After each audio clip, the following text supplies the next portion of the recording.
My father was not an open book. Those that knew him would call him a reserved man, or a man of few words. But to me, he was like a man who had retreated into his own universe, a world that seemed filled with shadows in every corner, a waking nightmare. I would catch him sometimes at night, just staring out the window, gripping the arms of his chair so tight I thought his hands would start bleeding. He would lean forward, almost falling out of his chair, as if expecting something terrible and incomprehensible to show up at our door at any moment. My father was a man clothed in dread. It's only something I came to realize as I got older. He hid it well, especially from my mother. Not nearly well enough. Nothing terrified my father more than piano music.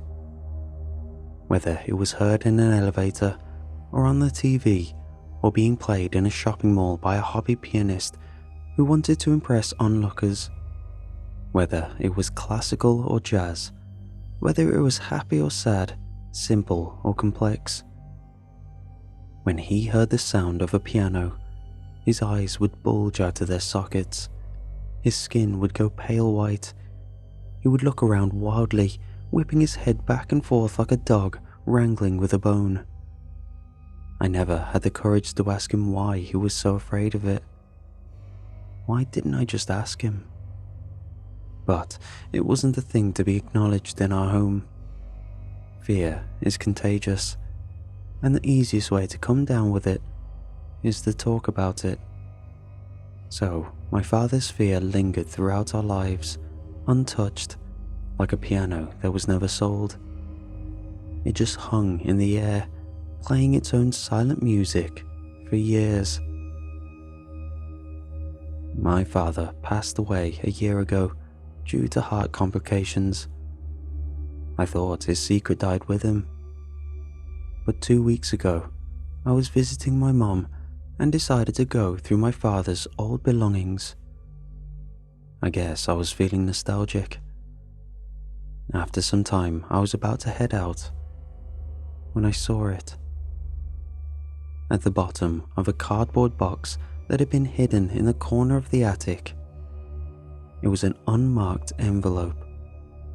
Inside was a letter comprised of several sheets of paper. The writing on the letter was rushed and scratchy, but it was my father's handwriting. There was no mistaking it.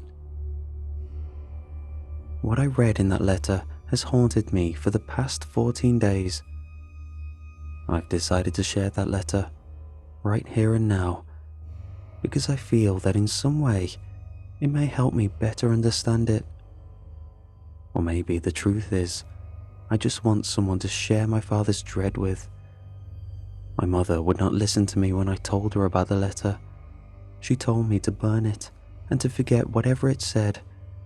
She scolded me like I was still a child. What you're about to hear from this point on are my father's words exactly. I have not changed nor altered any of it. I am transcribing it word for word. This is my father's story, in his own words. I wonder how many times I've attempted to write this letter, how many pieces of paper I have torn up throughout the years, how many pens have gone dry, how many pencils snapped. Too many, far too many. If I do have the courage to finish it, I wonder who will even read it. Maybe it'll be my dear Elizabeth. Maybe you're even reading it right now. I'm sorry for keeping this from you. I haven't been a good husband. You don't know all of me. Not nearly all of me. That's a horrible thing to do to your wife. I hope you can forgive me, Liz. Or maybe it'll be you, Jack, my boy. You saw me better than I saw myself. How many times did you catch me staring? I used to tell you I was daydreaming. If you are reading this, Now you'll know what I really saw those nights, what I heard. Or maybe it's neither Elizabeth or Jack.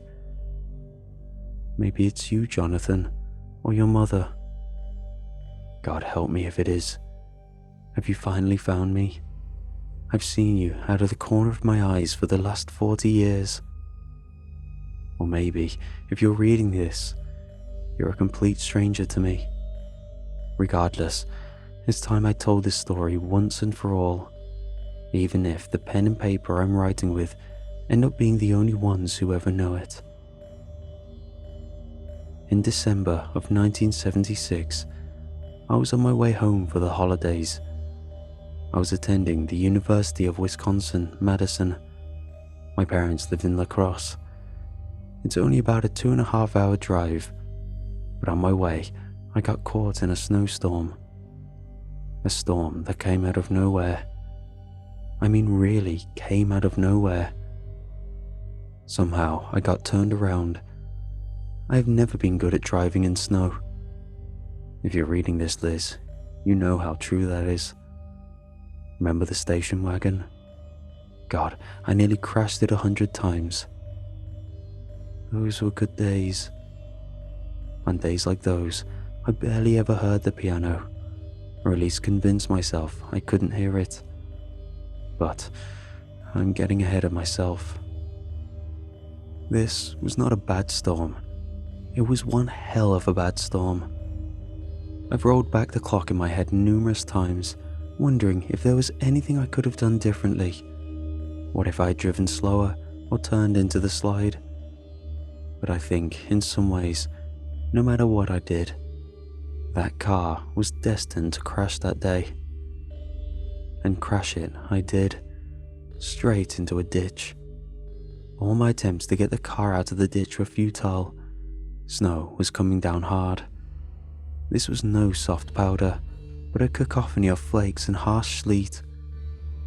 Through the white storm, I saw a house in the distance. It was the only building nearby, and I hadn't seen any cars on the road in what felt like forever. I got out of my car and walked towards the home. I was shocked by how deep the snow had become already, how unrecognizable the landscape seemed. I took one last look at my car, already being devoured by the snow, turning it into a sad frozen white monolith in the middle of nowhere. I drew closer and closer to the home, each step I took more tiresome than the last. Then I heard something that stopped me right in my tracks. It was the sound of music coming from the home. It was the delicate sound of a piano. The music cut right through the harsh, cold winds of the storm and went straight to my ears. The music was coming from the upper part of the house. There was a window to a room on the upper floor, but a curtain obstructed the view. Still, there was no question that the piano music was coming from that room. My eyes went from the top window to a window on the first floor. There was a woman standing in the window. She was staring right at me with a bemused expression on her face. I waved to her nervously and then pointed back at my car. When I looked back, the woman was gone from the window. Moments later, the front door to the house opened and I made my way up the porch steps. "Can I help you?" the woman asked, standing in the doorway. She still had that bemused look on her face.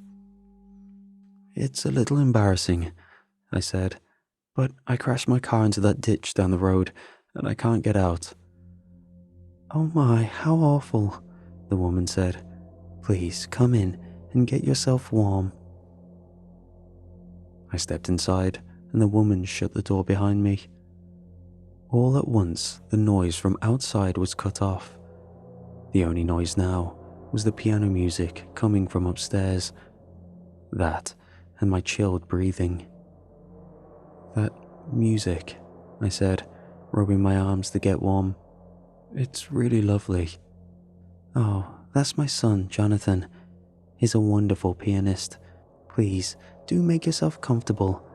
I'll fix you some tea. Absolutely dreadful weather. Simply dreadful.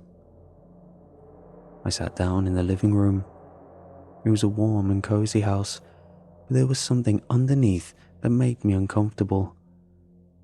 I did not understand it fully at the time, but looking back on it, I believe some part of me noticed all the little things that were off about the home.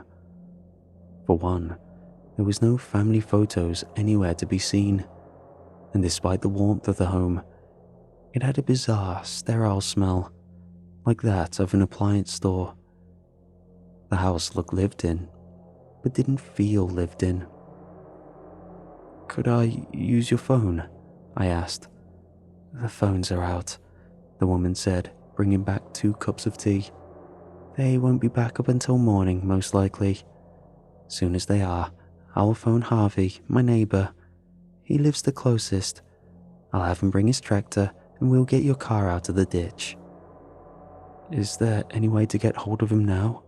I hate to be a bother, but I was on my way to La Crosse to see my folks for the holidays. I was hoping to get there by tonight." Upstairs, the piano music stopped. The woman took a large sip of her tea, looking at me over the cup with her faded green eyes. Then, putting the cup down gently, she said, "La Crosse? Goodness gracious, how on earth did you end up here in Dutchville County?" I got turned around. Dutchville County? I've never been through here before. Well, there's no helping it now. Harvey lives a spell away. Unfortunately, you'll have to wait until morning, dear. I'm terribly sorry. Your son, Jonathan, how old is he? 20 next month, she said fondly. Oh, well, could he... And again, I hate to be a bother. Could he help me try to push my car out? No, she said flatly, and there was no kind of bemusement in her voice now. Her eyes narrowed. Jonathan cannot move all that well. Even if he could, and even if you did get your car out, the roads are terrible. You'll just be in another ditch in no time. You're perfectly fine to sleep on the couch tonight. Come tomorrow, Harvey will have you out, and you'll be on your way to see your parents. I realized. I guess it has to be that way then. I realized I'd not taken a drink of my tea, but looking at the cup, I lost all thirst. The tea looked like gross mud water that had been pulled from a gutter. For some time, we just sat there in the quiet living room, with no music. A dreary silence took over the home. "Where are you coming from, anyhow?" the woman said, putting down her empty teacup. It felt as if an eternity had just passed. "I go to school in Madison." "Oh, how lovely. What are you studying?" "Engineering." "How wonderful. You know, Jonathan used to love engineering as a boy, even more than playing the piano. He would always build things, little trinkets and gadgets and gizmos. But his condition made it impossible for him to pursue a higher education. He's been a homebody for years now. All he does is play piano day and night. He's really great at it. Oh, where are my manners? I should introduce you both." At that, she led me out the living room. We began to climb the stairs. As we did, a horrible feeling came over me. The one you might have when you're walking by a dark alley at night. The kind of primitive instinct that screams in the back of your head. Screams, "Run, you idiot, run." We reached the top of the stairs. The hallway was dark and lit only by a small lamp. We passed several rooms until we reached the door at the end of the hallway. The woman, and I realized at this point I didn't even know her name, gently pushed the door open and said, "Jonathan, there's someone here I'd like you to meet." The first thing I noticed when stepping into the room was a large piano that sat in the corner. It was a beautiful looking piano, and it looked out of place in the small room. A piano like that should have been front and center at a concert hall. The fading light outside filtered through the bedroom curtain, giving the room a soft, ethereal look. I felt I was stepping into some kind of dream world. And then I saw Jonathan sitting on his bed. I froze. I wouldn't call Jonathan a doll exactly. He was too big to be a doll. But he was like a rag doll in a way. A human-sized rag doll. Jonathan was not a living, breathing person. He was just an inanimate object, dressed up to look human. He wore sky blue pajamas and had a mop of red hair. His cloth skin looked like it had been white once, but now had faded to a sickly beige colour. He had 2 black buttons for eyes, though they were different sizes, the right eye being much smaller than the left. It gave him the appearance that he was always winking. I did what I could only do in that moment. I laughed. It was a hoarse, nervous laugh. "Don't you dare laugh," the woman said sharply. She wasn't looking at me now. She was staring out the window, one hand rubbing Jonathan's inanimate leg in a soothing gesture. Oh, how they loved to laugh. Once Jonathan was sitting on the porch, just minding his own business, when these horrible boys from town came in and began to harass him. I'll never forget the sound of their laughter as I chased them off on their bikes. Oh, but I got the last laugh. Those boys loved to bike around a certain part of town, and one day one of them went over some nasty gravel and hit his head. He's still in the hospital. Oh yes, I got the last laugh. "I'm sorry," I said in a dry, panicked voice. "Apology accepted," the woman said, turning to me. She had a shocked look on her face. Then she gave me a shark's grin. A thought then hit me like an arrow striking the center of a target. So chilling was the thought that I felt I might faint at any moment. My body felt 10 times heavier. When the woman and I had been downstairs, someone had been playing piano music. Someone else had to be up here. Obviously, Jonathan playing was out of the question. Had to be out of the question. The thought of this grotesque ragdoll being alive went against everything I believed in. I looked around the room for a radio or record player, anything that might have been playing the music earlier. But there was nothing of the sort. There was only the piano. "Is there anyone else in the house?" I asked. The woman gave me a knowing smile and said, "Of course not. It's just Jonathan and I." Jonathan continued to stare into the distance with his misshapen button eyes. For a split second, maybe even less than that, I thought I saw his head move ever slightly. I blinked and rubbed my eyes. When I opened, Jonathan was as still as he had been, and the woman was walking past me. "I'll go fix your bed downstairs," she said, walking out of the room. "You'll need your rest for tomorrow." Then she was gone. Only Jonathan and I were left in the room that began to fill with an awful silence. So pervasive and relentless was the silence that it felt as if it seeped into every pore in my body. None of this could be real, I told myself. The woman was playing a trick on me. Had to be playing a nasty trick on me. I once again looked over the room, hoping, nearly begging God to show me a radio or a record player. But there was nothing. I thought about approaching Jonathan, give him a real look over. But one look at that horrible, winking eye was enough to convince me otherwise. I quickly turned and began to walk out of the room. Then I heard what sounded like something shifting in the bed behind me, and I ran. Within seconds, I was down the stairs and out the front door. I knew it was suicide running out into that storm, but I couldn't stay in that house a second longer. The snow was so deep, it slowed my running, and for a horrible moment, I imagined Jonathan chasing after me, gaining on me with terrible, inhuman speed, his ragdoll limbs moving in strange, unnatural motions. I heard the woman yelling after me, yelling for me to come back. Then I heard two horrible sounds. The first was that the woman was laughing.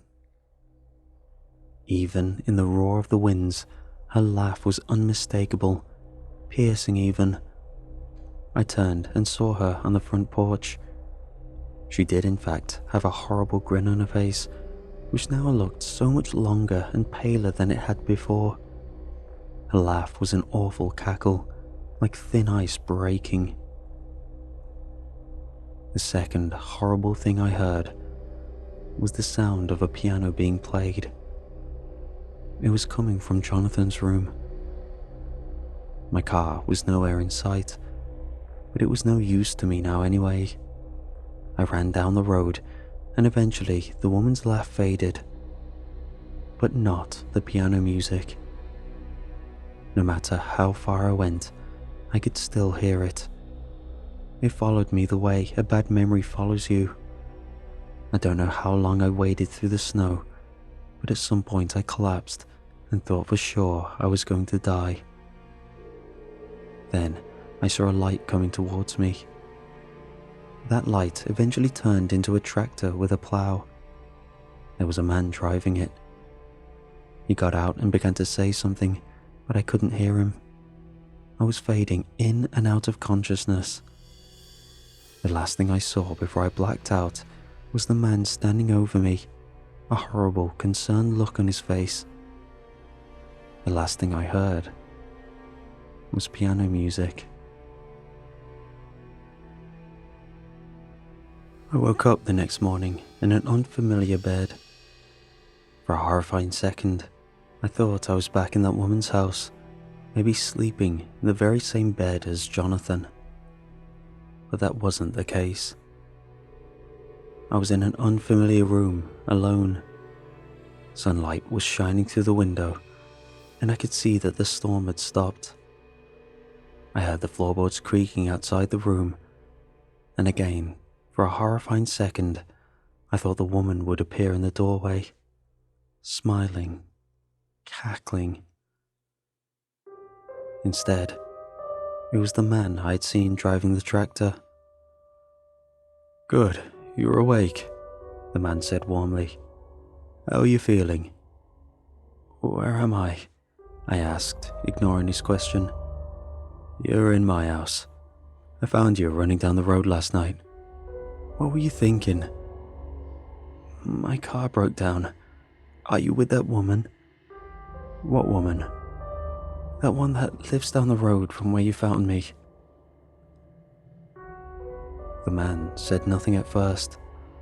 He just stared at me. Then he said in a pensive voice, "The woman that lives down the road from where I found you?" "Are you with her?" I said. I gripped the bed sheets as if my life depended on it. "No, I'm not with anyone," the man said, putting up his hands. "I live here on my own." I relaxed my hands. "I need to call my parents. I was on my way to visit them when my car broke down." "Phone's in the kitchen. You're welcome to use it. When you were out, I was plowing the roads. I saw a car. Your car, I gather. We can go there when you're ready and get it out. I've already got most of it plowed out, truthfully." "If you saw my car, then you must have seen the house nearby. That's the house where the woman lives, with her son Jonathan. He's not—" "The house where the woman lives?" the man said again, in that deep, pensive voice. "Yeah, you must have seen it if you saw my car." "Why don't you call your parents? "Then if you're up for it, I'll take you to your car." He gave me a reassuring smile, then got up to leave. "Is your name Harvey?" I asked him. He turned around, and the smile on his face dipped into a questioning frown. "Is it?" "It is," he said. "How do you know that?" "The woman, she told me about you and your tractor." "Is that right?" For a moment, Harvey said nothing. His frown deepened. "Call your parents, and then we'll get going." He left me in the room with the sunlight as my only company. My parents were relieved to hear my voice. I didn't tell them about what I saw in the woman's house. That already was starting to feel like a bad nightmare. I told them that my car went into a ditch and that I spent that night at a kind stranger's house and that I would be in Madison later that day, hopefully. I got into the tractor with Harvey, and as we drove down the road, I was shocked to see how much of the road had already been cleared. The storm had been so awful the night before, and the snow had been so deep. Now, it barely looked as if it had snowed. Eventually, we came upon my car. Harvey had told the truth. He had gotten most of it out of the snow already. He killed the engine to his tractor, and both our eyes went in the same direction. We were looking at where the house was, or where it should have been. There was no house there now, at least not what I had seen last night. Instead, there were the remains of a house. The roof was gone, and part of the floor was completely caved in. Bits and pieces of the home jutted out like the jagged teeth of some ancient monster. "Is this the house you were speaking of?" Harvey asked. His voice was soft and empathetic. "I don't understand," I said. "I was here last night. I was in there. It wasn't like this." "Son, that house has been abandoned for years now. There was a woman who lived there, but that was a long time ago." "What happened to her?" "It was a long time ago. You couldn't have met what happened." "She took her own life," Harvey said. As he spoke, we both stared at the wreckage of the home. After her son died, it was a terrible accident involving some of the boys from town. I don't know too much about the details. I was young myself back then. I just know that it was ugly business and that she blamed one of the boys for her son's death. That boy ended up in the hospital sometime later. I don't know much else. Like I said, it was ugly business. But that house has been abandoned for years. No one lives there. No one could live there. Just look at the state of it. So you were just pulling my leg, right? You couldn't have been in there last night. Tell me you were just pulling my leg." I stared into Harvey's eyes, which were now threatening to spill over with tears, and saw that the old man was in fact terrified. "Yeah, I was just pulling your leg," I said flatly. "Someone from town told you my name?" His voice thin, pleading.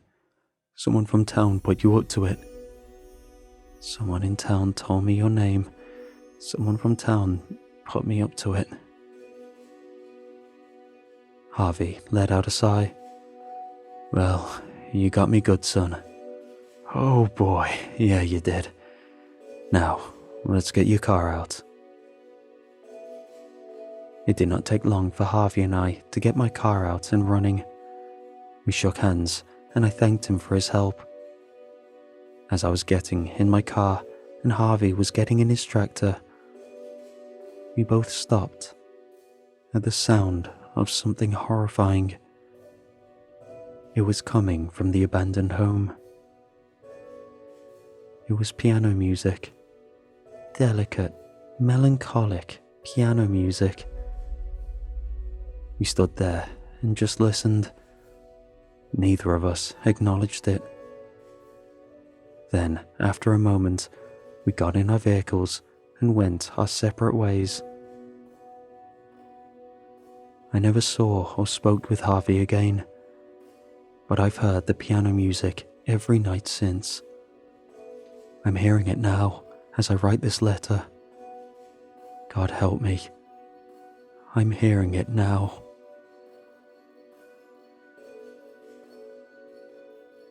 That's the end of my father's letter. I still can't quite believe what I've read, that my father really wrote these words. At least now, I understand why my father spent his life looking over his shoulder, what he saw in the shadows. Since reading his letter, I've had this idea in my head of driving up to Dutchville County and try to find the house that haunted my father every step of his life. But I'm terrified of what I'll see and what I'll hear.